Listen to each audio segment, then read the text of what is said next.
नमस्कार, सलाम, सत श्री अकाल दोस्तों। मैं हूँ संदीप जसल, एक certified natural health consultant and weight loss coach. और मेरे साथ हैं my better half nutritionist Pallavi Jasal. और हम दोनों आपसे बातचीत करते हैं क्लोज लुक के ज़रिए टीएलसी प्रोग्राम में। टीएलसी जिसे हम कहते हैं थेरेपेटिक लाइफस्टाइल चेंज। जी हाँ, ऐसी बातचीत जो कि आपकी ज़िंदगी में जोड़ सके कई और वर्ष और भर सके ज़िंदगी उन कई वर्षों में, और वो भी सिंपल लाइफस्टाइल टिप्स के ज़रिए, simple diet and nutrition tips के ज़रिए। तो दोस्तों, छोटे छोटे बदलाव हमने लाने हैं अपनी ज़िंदगी को जीने के तरीके को बदल करके, और उसके बहुत हैवी बेनिफिट्स रीप करने हैं आने वाले फ्यूचर में, अगर हम इन सब चीज़ों को अपनाते हैं जो हम आपसे बात करते हैं। थोड़ी एक्टिंग कर रही थी ज़ुकाम होने की और खांसी होने की, बिकॉज़ अब हम लोग ऐसे वेदर की तरफ जा रहे हैं जिसमें कि जो आपको सीजनल एलर्जीज़ हैं उसका इम्पैक्ट ज़्यादा होने लगेगा। और सर्दी की वजह से कोल्ड कफ और प्रॉब्लम्स इस तरह की बढ़ जाती हैं।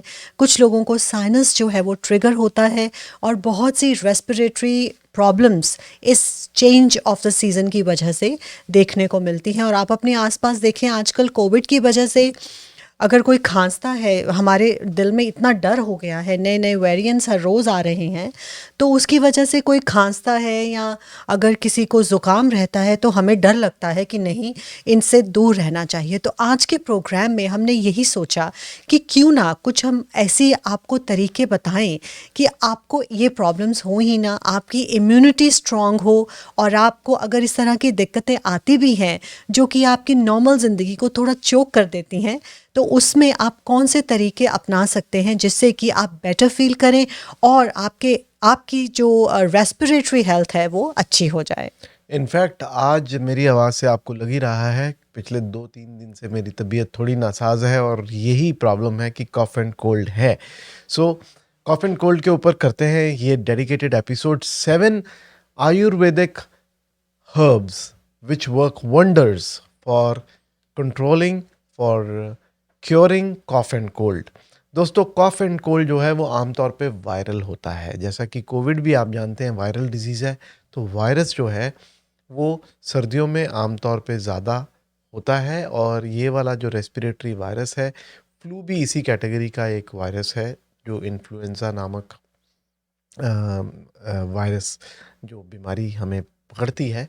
तो कॉमन कोल्ड एंड कॉफ इसी तरीके की एक इलनेस है, सेट ऑफ इलनेसेस है, जिसमें कि मेजर जो साइंस होते हैं वो होती है सिक्रीशंस फ्रॉम द नेजोफेरिंग्स, यानी कि नेजो मीन्स नाक और फेरिंग्स मीन्स गले के पीछे। तो गले के पीछे जो वॉइस बॉक्स है हमारे, उसमें से सिक्रीशंस आती हैं, उसमें से पानी ज़्यादा सिक्रीट होना शुरू हो जाता है। लेकिन जब हम रेस्पिरेशन, सांस लेते हुए हवा को अंदर लेके जाते हैं, तो उस हवा के संपर्क में आकर के वो पानी जो है वो वहाँ ड्राई हो जाता है और वहाँ चिपक जाता है। हमारी जो म्यूकस मेम्ब्रेन है अंदर की, उसमें जब ये पानी चिपकता है तो थोड़ी सी स्टफीनेस या ब्लॉकेज पैदा करता है, जिसके कारण हमारी आवाज़ बदल जाती है, जिसके कारण हमें कई बार अगर गले में इरिटेशन हो तो हमें कॉफ़ हो सकती है।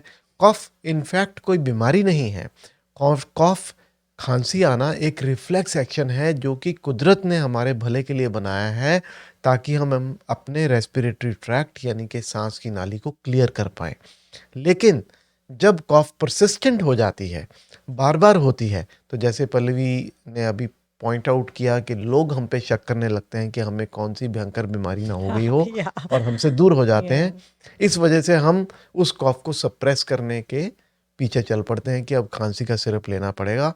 वो इसलिए क्योंकि एक डिस्कम्फ़र्ट भी है, और अगर बहुत ज़्यादा क्रॉनिक कॉफ़ हो, तो वो हमारे जो रेस्पिरेटरी मसल्स हैं, जो चेस्ट के रिब्स में, हमारी पसलियों के बीच में जो इंटरकॉस्टल मसल्स हैं, वो थक जाते हैं बार-बार खाँस के, स्क्वीज़ करके छाती को उसमें से हवा फ़ोर्सफुली निकालते हुए कफ़ पैदा करने में। तो उस कारण छाती में दर्द होती है, डिस्कम्फ़र्ट होता है, तो हम चाहते हैं कि हम कफ़ को सप्रेस कर दें। लेकिन ये सिरप्स जो हैं बिना साइड इफ़ेक्ट से नहीं होते, क्योंकि आमतौर पे एंटी एलर्जिक्स इनमें डाले जाते हैं। तो अगर आप चाहते हैं कि कॉफ़ एंड कोल्ड को नेचुरली ठीक किया जाए तो इस्तेमाल कीजिए ये नेचुरल कुछ रेमेडीज। Natural remedies. या और सबसे पहली रेमेडी जिसको हम देंगे, जो कि आज मैंने सुबह पलवी इनफैक्ट इस्तेमाल करी, आपके पौधे में जो किचन में रखा है उसमें या 5-6 पत्ते तोड़ दिए तुलसी, मैंने, आई सॉ दैट। तुलसी के पत्ते। तो तुलसी होली बेसिल एक बहुत ही वंडरफुल हर्ब है, जिसके पत्ते अगर आप अपनी चाय में पिएँ या चाय के बिना भी वैसे भी उसका या कॉन्कॉक्शन यानी कि काढ़ा बना के पिएँ तो अच्छा रहेगा। तो उसके लिए आप रात को 10 या 15 आप पत्ते लीजिए तुलसी के, आप उसे रात को 1 गिलास पानी में सोक कीजिए और सुबह आप उसको बॉईल कीजिए, जस्ट 1 बॉयल इज़ इनफ। और आप उसको ढक कर रखिए कुछ मिनट्स के लिए, तो वो सारा असर जो है वो तुलसी का पानी में आएगा और उस पानी को आप सुबह खाली पेट ले सकते हैं, या आप उसे एज अ कंकॉक्शन रख सकते हैं जिसको कि आप सारे दिन में यूज़ कर सकते हैं। दूध में डाल सकते हैं, आप उसे चाय में डाल सकते हैं, या ऐसे भी पानी के साथ भी प्लेन आप उसको ले सकते या हैं। फिर थोड़े से पेपरकॉर्न्स पीस करके, काली या मिर्च और जिंजर या और थोड़ा सा हनी डाल लें, या और उसके दैट यू साथ कैन में आप हैव अ बहुत अच्छा कंकॉक्शन। या पेस्ट बन जाएगी एक। वो आपके थ्रोट को बहुत सूद करेगी और आपको आराम भी पहुंचाएगी, साथ ही साथ में आपको ठीक इस इलनेस की जो ड्यूरेशन है उसको शॉर्टन करने में, उसको कम करने में आपकी मदद करेगी।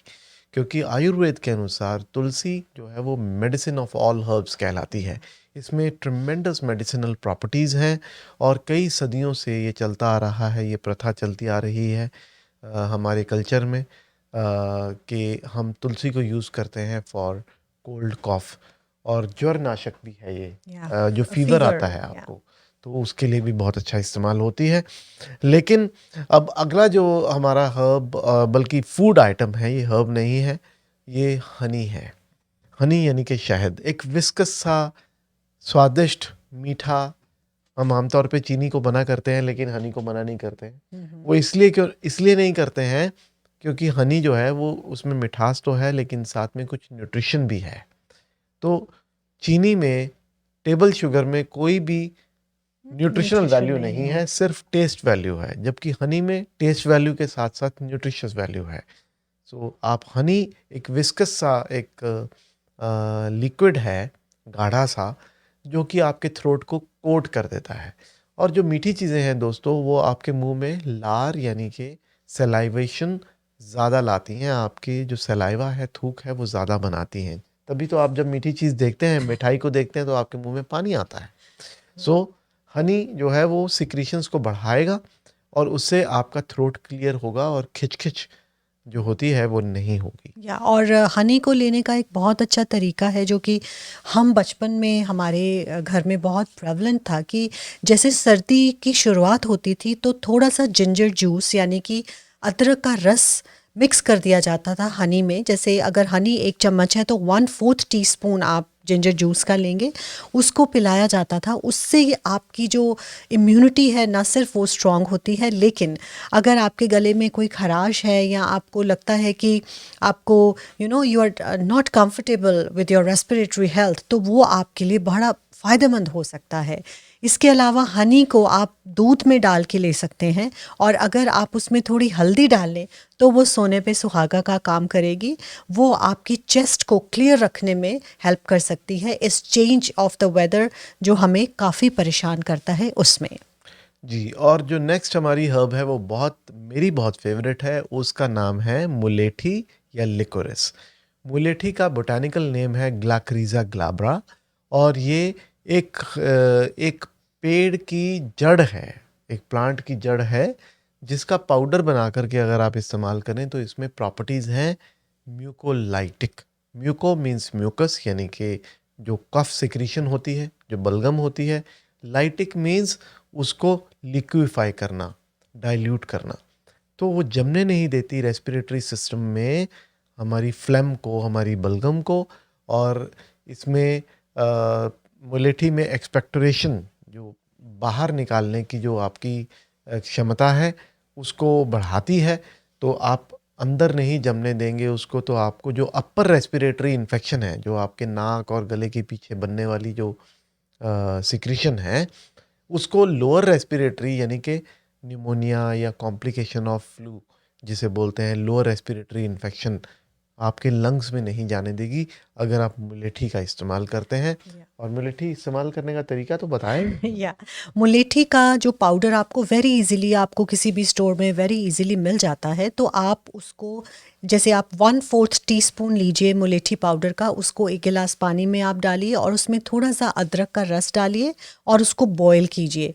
सो आप उसे एज इट इज़ ले सकते हैं या उसमें एक टी बैग डाल के एज अ टी भी आप उसको ले जी, सकते हैं। बहुत अच्छे। इसके अलावा जो मुलेठी का पाउडर है, अगर आप उसे सिनेमन यानी दालचीनी के साथ कंबाइन करते हैं और थोड़ी सी ब्लैक पेपर डालते हैं, थोड़ी डालनी है because that otherwise can irritate your throat, तो आप वो ले सकते हैं। जैसे अगर आपने 1/4 टीस्पून मुलेठी का पाउडर लिया तो उसमें सिर्फ आप 1 या 2 पिंचेस सिनेमन डालिए और थोड़ी सी ही काली मिर्च डालिए, काली मिर्च पाउडर, उसकी आप कंकॉक्शन बना के रख सकते हैं और आप उसे धीरे धीरे पी सकते हैं, चाय के फॉर्म में पी सकते हैं, ताकि उससे आपका जो बॉडी में जो बलगम जमने की जो टेंडेंसी है वो कम हो जाती है। सो उससे आपका ये सारी चीज़ों से छुटकारा हो सकता है। इससे जो अगली हर्ब है हमारी वो है सौंठ, यानी कि सूखा हुआ अदरक, ड्राइड जिंजर। दोस्तों, ड्राइड जिंजर जो है, आप जानते हैं कि जिंजर में जिंजरीन नाम का एक बहुत ही एक्टिव इंग्रेडिएंट है, जो कि अगर आप ड्राई कर लेते हैं तो वो डिहाइड्रेटेड जिंजरीन बहुत ज़्यादा मिलती है ड्राइड जिंजर में या सौंठ में। और कॉन्सेंट्रेट रहता है उन कॉन्सेंट्रेट चीज़ रहता का, है। या और सौंठ जो है आप पाउडर के रूप में आप शहद के साथ में बड़े आराम से इस्तेमाल कर सकते हैं, चाय में डाल सकते हैं, कंकॉक्शन या काढ़ा बना सकते हैं। उसमें जो आप देखेंगे कि काली मिर्च का हम काफ़ी हर रेसिपी में बता रहे हैं, क्योंकि काली मिर्च जो है उसमें एक एक्टिव इंग्रेडिएंट होता है जिसका नाम है पाइपरिन। तो जो पाइपरिन है वो हर हर्ब में मिलने वाले एक्टिव इंग्रेडिएंट की बायो अवेलेबिलिटी को एनहेंस करता है, यानी कि आपके शरीर को ज़्यादा मात्रा में उपलब्ध कराता है, लेकिन आपने मात्रा कम कंज्यूम की होती है। तो आपके शरीर को वो एब्जॉर्प्शन बढ़ाता है जो पाइपरिन है। तो कोशिश कीजिए कि जब कोल्ड एंड कफ होता है, जो हर्ब्स आप ले रहे हैं उनमें थोड़ी सी काली मिर्च का पाउडर ज़रूर डालें, ताकि वो हर्ब का आपको फ़ायदा जो है वो पोटेंशिएट हो जाए, वो बढ़ जाए। या सो इसके अलावा जो नेक्स्ट हर्ब है पल्लवी, वो सिनेमन। या तो सिनेमन, पल्लवी आप बताएंगी? या सिनेमन, जैसे कि दालचीनी हमारे मसालों का एक बहुत इम्पॉर्टेंट इंग्रेडिएंट होता है, जो अगर हम गरम मसाला भी बनाएं, स्पेशली जो मैं बनाती हूँ घर में, उसमें I put lots and lots of cinnamon. Cinnamon ना सिर्फ हमारे फ्लेवर को इन्हांस करता है, लेकिन इसमें जो एंटी इन्फ्लेमेटरी प्रॉपर्टीज़ हैं वो आपकी रेस्पिरेटरी हेल्थ को, आपके रेस्पिरेटरी ट्रैक को सही रखने में, स्पेशली ड्यूरिंग दिस सीज़न, बहुत हेल्पफुल होती हैं। सिनेमन थोड़ा सा, कुछ लोग कहते हैं कि गर्म होता है, तो आप इसकी क्वांटिटी अपनी बॉडी की तासीर के हिसाब से आप असर्टन कर सकते हैं। लेकिन सिनेमन एक एक साथ आप बहुत सारा ना लेके आप सिनेमन टी ले सकते हैं, अपने सीरियल में डाल सकते हैं, आप दही में डाल सकते हैं, सब्जियों में आप इसका इस्तेमाल कर सकते हैं। जो भी सैलड ड्रेसिंग आप बना रहे हैं, आप उसमें भी सिनेमन का इस्तेमाल कर सकते हैं। लेकिन एक छोटा सा अगर आप काढ़ा बनाएं, जैसा मैं अपने क्लाइंट्स को देती हूँ, जैसे जीरा और दालचीनी का डिटॉक्स वाटर बनाना, रात को आप 1 लीटर पानी में आप 2 चम्मच जीरा, जो नॉर्मल हम घर में यूज़ करते हैं, वो डालिए और उसमें 1/4 टीस्पून आप सिनेमन डालिए और कोशिश कीजिए कि आप ऑर्गेनिक सिनेमन का इस्तेमाल करें फॉर द मैक्सिमम बेनिफिट्स। आप रात को इसको 1 लीटर पानी में भिगो दें, सुबह उठ के you have to boil it for 3 to 4 minutes, ताकि सारा असर पानी में आ जाए। आप उस पानी को छान के रख सकते हैं, स्ट्रेन करके रखिए, आप उसे चाय में डालिए, आप as it is, it's very tasty, believe me. तो आप इसे एज इट इज़ भी पी सकते हैं, लेकिन अगर आपके ग्लूकोज लेवल्स नॉर्मल हैं तो आप इसमें हनी डाल सकते हैं, जिंजर डाल सकते हैं, बाद में जिंजर का जूस डाल सकते हैं, so that it is soothing for your throat, and आपको इससे बहुत फ़ायदा होने वाला है। I am very very sure about that. जो नेक्स्ट हमारी हर्ब है वो दो हर्ब्स हैं जो कि आयुर्वेद में बहुत अच्छा वर्णन है। अब गिलोय के बारे में, कोविड काल में गिलोय बहुत ज़्यादा Yeah. इम्यूनो मॉड्यूलेटर या इम्यूनो बूस्टर के रूप में सामने आई है। गिलोय का दूसरा नाम गुडुचि है, बोटेनिकल नेम टिनोस्पोरा कॉर्डिफोलिया है। तो दोस्तों, जो गिलोय है इसमें anti inflammatory, immunity boosting properties हैं और गिलोय की आजकल आपको गोली भी मिलती है, कुछ कंपनीज बनाती हैं। अगर आपको यहाँ पर हर्ब नहीं मिलेगी कनाडा, नॉर्थ अमेरिका में, तो आपको अगर प्योर हर्ब नहीं मिलती तो आप गोली को इस्तेमाल कर सकते हैं। टैबलेट गिलोय बटी उसको बोलते हैं, गिलोय टैबलेट उसे बोलते हैं। तो उसके आप शुरू करते हुए हमेशा कम डोज से शुरू करें, 1 tablet twice a day, then you can even go to 2 tablets twice a day. And then the next thing is pipli. पिपली हमने बहुत बढ़िया, जब हम ग्रेजुएशन कर रहे थे तो पिपली का बहुत वर्णन था। एक वर्धमान पिपली रसायन नाम की एक हर्ब बताई जाती थी जो कि राजयक्ष्मा यानी कि ट्यूबरकुलोसिस तक को क्योर करने में इस्तेमाल की जाती थी। पिपली च्यवनप्राश में भी डाली जाती है। जो पिपली है उसका रेस्पिरेटरी सिस्टम के ऊपर, रेस्पिरेटरी सिस्टम को क्लियर करने में बहुत अच्छा रोल बताया गया है। तो ये जो रसायन जिसकी हम बात करते हैं, रसायन वो आयुर्वेद की हर्ब्स हैं जो कि इंसान की उम्र बढ़ाने में जो साबित की गई हैं कि वो उम्र बढ़ाती हैं। तो आयुर्वेद में 5000 साल पहले लोग, ऋषि मुनि हमारे 100-100 साल तक जीते थे। तो वो ऐसी हर्ब्स का इस्तेमाल करते थे जो कि उनकी इम्यूनिटी को उतना बनाए रखती थी, जबकि एंटीबायोटिक्स, थे इन्फेक्शन नहीं, से लड़ने वाली कोई भी ऐसी दवाइयाँ दवाइयाँ नहीं नहीं थी। हुआ तो करती। उनका इंटरनल सिस्टम इतना स्ट्रांग होता था कि वो इसका मुकाबला करने में बहुत ज़्यादा कामयाब होते थे, उनका शरीर कामयाब होता था। तो पिपली उनमें से एक है। ये भी पिपली की टैबलेट्स और कैप्सूल्स के रूप में आपको मिलेगी और ये भी आप इस्तेमाल कर सकते हैं। इसके अलावा अगर आप पानी की मात्रा अच्छी बढ़ा के रखें तो जो वाटर इनटेक है उसका बहुत अच्छा रोल बताया गया है कि आप उससे बहुत सारे अच्छे मल्टीपल बेनिफिट्स होते हैं। जी हाँ, और बॉडी और डिटॉक्सिफाई होती है बिकॉज़ आपकी बॉडी जो डिटॉक्सिफाई तभी होगी अगर आपका यूरिन आउटपुट अच्छा होगा, और उसके लिए आपको अपनी किडनीज़ को थोड़ी तकलीफ़ देनी पड़ेगी ताकि किडनीज़ आपकी बॉडी में से जो टॉक्सिन्स हैं उसको एलिमिनेट करने में हेल्प हो आपकी। तो आप ज़्यादा से ज़्यादा पानी पीजिए अगर आप सही मात्रा में डिटॉक्सिफिकेशन चाहते हैं, बिकॉज़ अगर बॉडी में टॉक्सिन्स की एक्यूमुलेशन होगी तो उससे डेफिनेटली आपकी जो इम्यूनिटी है उस पर काफ़ी असर पड़ेगा। तो जितना आप पानी ज़्यादा से ज़्यादा पी सकते हैं, और क्योंकि देखिए अब जैसे हीट ऑन है, राइट, तो उससे आपकी बॉडी डिहाइड्रेट होती है, स्किन पर असर होता है। आपको बॉडी में से जितना आपका फ्लूइड लॉस है वो हो रहा है, तो उसको रिप्लेनिश करना बेहद ज़रूरी है। तो बार बार आप पानी पीजिए। और मुझे लगता है कि जैसे अगर हम हीट में बैठते हैं तो हमें प्यास भी ज़्यादा लगती है, तो आप थोड़ी बातें ज़्यादा कर सकते हैं जिससे कि आपका थोड़ा मुंह सूखे और आप उसमें थोड़ी सी मुलेठी मुंह में रखें। मुलेठी की जो बाक है वो भी मिलती है मार्केट में, जो रूट आपको मिलती है। तो आप पानी जितना ज़्यादा पिए उतना आपके लिए अच्छा है। इसके अलावा मुझे पल्लवी ध्यान आया, क्योंकि अभी मुझे थोड़ी नेज़ल स्टफीनेस लग रही है, तो मैंने एक आपकी आवाज़ भी सुनी होगी, मैं क्लियर करना चाह रहा था कि मुझे सांस अच्छा आए। तो स्टीम का बहुत बड़ा रोल यस, है। तो स्टीम में आप कोई एरोमेटिक हर्ब्स डाल सकते हैं, जैसे तुलसी के पत्ते डाल सकते हैं, या पेपरमिंट। पेपरमिंट ऑयल डाल सकते हैं, यूकलिप्टस ऑयल डाल सकते हैं, जो ऐसी चीज़ें हैं जो कि थोड़ा सा उसको तीक्ष्ण बनाती हैं, तेज़ बनाती हैं, ताकि वो पानी की जो भाप है वो अंदर जाए, तो वो एक तरह से ओपन कर दे सारे एयरवेज़ को, और आपके नेज़ोफेरिंग्स या नाक के पीछे के जो रास्ते थोड़े बंद हो रहे हैं, आपको लगता है कि स्टफीनेस हो रही है, तो स्टीम इज़ वेरी गुड। और फॉर दैट मैटर अगर आप हॉट ड्रिंक्स कोई भी लेते हैं, चाहे वो सूप ही हो, तो जो स्टीमिंग हॉट फूड्स हैं जब आप लेते हैं तो उसकी स्टीम अगर आप कैटेगोरिकली बैठ कर के डेडिकेटेडली स्टीम नहीं ले सकते, आपको लगता है कि मुझे स्टफीनेस लगती है बहुत, मेरा दम घुटता है, मैं स्टीम नहीं ले सकता, तो आप स्टीम इन्हेलेशन की बजाय बिल्कुल पाइपिंग हॉट फूड्स जो भी आप इंजॉय करते हैं, चाहे वो चिकन सूप हो, चाहे वो वेजिटेबल सूप हो, ब्रॉथ्स ले सकते ब्रॉथ्स हैं हों, हम। चाहे वो हॉट ड्रिंक्स हों, जैसे कि चाय है जो कि हर्बल टी हो सकती है, तो ये सारी चीज़ें आप इस्तेमाल करते हुए स्टीम अगर अंदर जाएगी तो उससे दो चीज़ें होंगी। एक तो ये कि वो मॉइस्ट है, उसमें नमी है, एक वो गर्म है। तो गर्मी से जो अंदर जमी हुई ठंडी हवा आप जो इनहेल कर रहे हैं, उससे जो जमी हुई सिक्रीशंस जो स्टफीनेस पैदा कर रही हैं वो पिघलेंगी।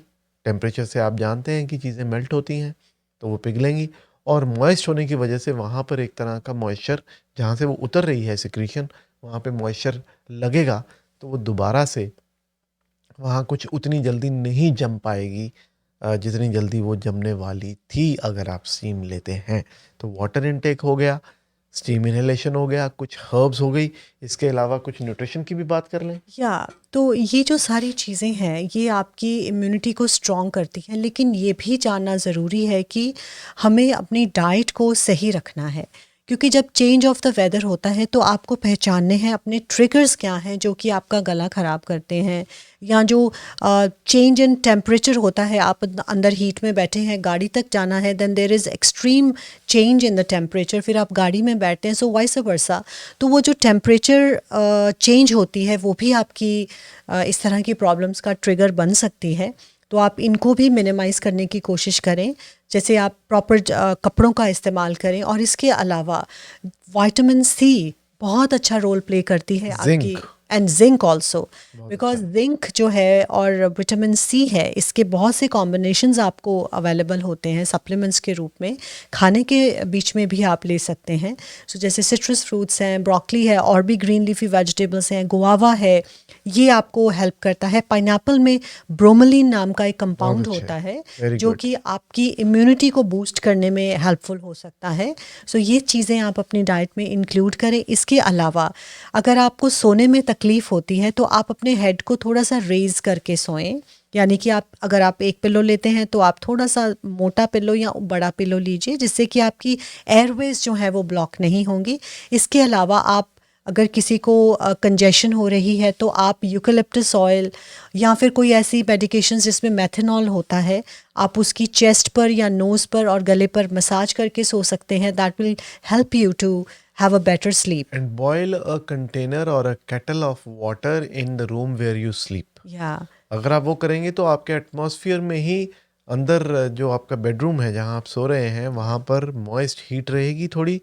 जो मॉइस्चर जो है वो बहुत फ़ायदेमंद होता है। जहाँ पर भी ब्लोअर फोर्स्ड एयर वाली हीटिंग जिन घरों में कनाडा में है वहाँ पर आपको ज़्यादा महसूस होगी। और जहाँ पर आप अगर वो छोड़ करके ऑयल बेस्ड हीटर इस्तेमाल करेंगे तो उसमें या डिहाइड्रेशन कम होती कम है होती और आपके सांस में दिक्कत उतनी नहीं आएगी अगर आपको कोल्ड और कफ है। या तो दोस्तों ये थी सारी जानकारी जो कि हम सोचते हैं कि कुछ इतनी सी देर में हम समेट के आप तक ला पाए। आजकल की चलती हुई बीमारियां जो तकलीफ़ें हैं कोल्ड एंड कॉफ़ की, जो कि बहुत कॉमन है बिकॉज ऑफ, जैसा कि डाइटिशियन पल्लवी ने बताया कि सडन चेंज ऑफ वेदर और टेम्परेचर। तो मिलेंगे फिर से एक नया टॉपिक लेकर के, एक नई इंफॉर्मेशन लेकर के इसी प्लेटफॉर्म पर। तब तक दीजिए इजाज़त। या अगर आपको कोई भी क्वेश्चन अपनी हेल्थ के लिए पूछना हो तो 7789704111 ये हमारा नंबर है, स्क्रीन पर भी लिखा आ रहा है। और livelifemore.com और livelifemore.ca ये हमारी वेबसाइट्स हैं या जिस पर आप हमारे बारे में और जानकारी जी, हासिल कर सकते हैं। तो चलिए मिलते हैं एक बार फिर से एक नया एपिसोड, नया टॉपिक लेकर के। तब तक stay blessed, stay well informed and live life more. Live life more. Thank thanks. You.